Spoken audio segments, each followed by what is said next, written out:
बलोगत का हुसूल ज़िंदगी भर जारी रहता है। किसी भी मरहले कोई भी शख्स खड़ा होकर ये दावा नहीं कर सकता कि वो मुकम्मल तौर पर बालिग हो चुका है। जब तक इंसान अपने अंदर बेहतरी की कोशिश करता रहता है, उस वक्त तक उसकी अफजाइश और नशोनमा जारी रहती है। बलोगत इस बात का इशारा है कि कोई भी शख्स ज़िंदगी के तजर्बात, हुकूक और फ़राइज़ को बखूबी अंजामदही के लिए पूरी तरह तैयार हो जाए।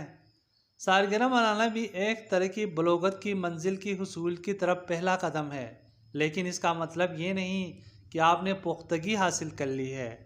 बलोगत के और भी बहुत सारे पहलू हैं, जैसा कि सालगिरह की तकरीबात, आपके जिस्म की नशोनमा, सोच की पुख्तगी, जज्बात के इजहार का तरीका, सोशल ताल्लुकात। साल, महीने और दिनों को गिनकर आप कह सकते हैं कि आपकी उम्र कितनी है। हर गुजरे हुए साल के साथ आप आज के मुकाबले में ज़्यादा बड़े हो जाएंगे। अगर आपके भाई आपसे 2 साल बड़े हैं तो वो ज़िंदगी भर 2 साल बड़े ही रहेंगे। तारीखों का हिसाब कभी भी तब्दील नहीं होता। आप इस अमल को ना तो तेज़ कर सकते हैं और ना ही सुस्त। ताहम उम्र के लिहाज से बलोगत का हुसूल बाज़ पहलू से अहम भी है, जैसा कि वोट डालने का हुसूल, जायदाद का हुसूल, ड्राइविंग लाइसेंस का हुसूल, शादी का हक, बैंक में अकाउंट खुलवाने का हक। मुकम्मल कद, ताकत और वज़न के हुसूल के बाद कहा जा सकता है कि किसी शख्स ने जिस्मानी बलोगत हासिल कर ली है।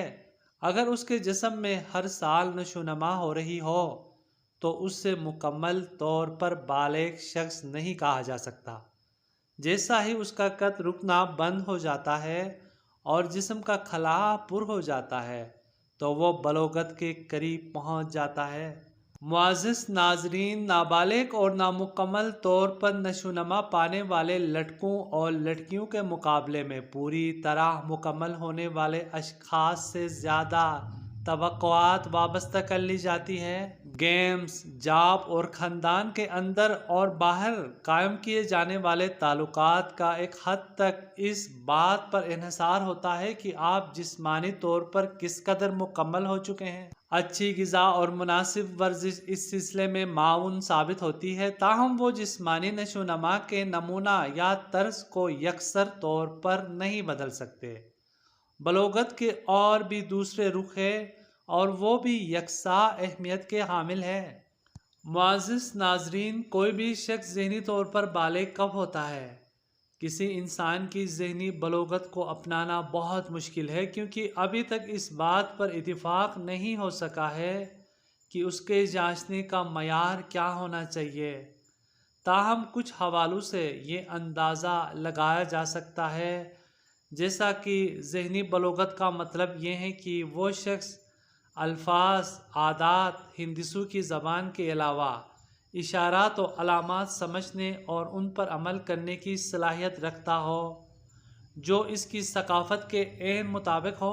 ज़हनी तौर पर बालिग शख्स अपने फ़ैसले खुद करता है। वो दूसरों के इशारों और मशवरों का मुंतज़िर नहीं रहता।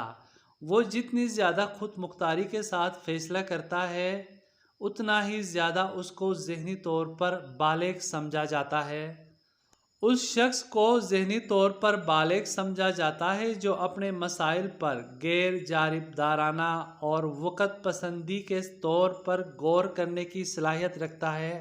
ज़हनी तौर पर बालिग शख्स अगर गलती करके उसे तस्लीम भी करे तो वो ऐसे शख्स के मुकाबले में ज़्यादा बालिग समझा जाएगा जो गलती करने के बाद उसकी ज़िम्मेदारी किसी और पर डाले।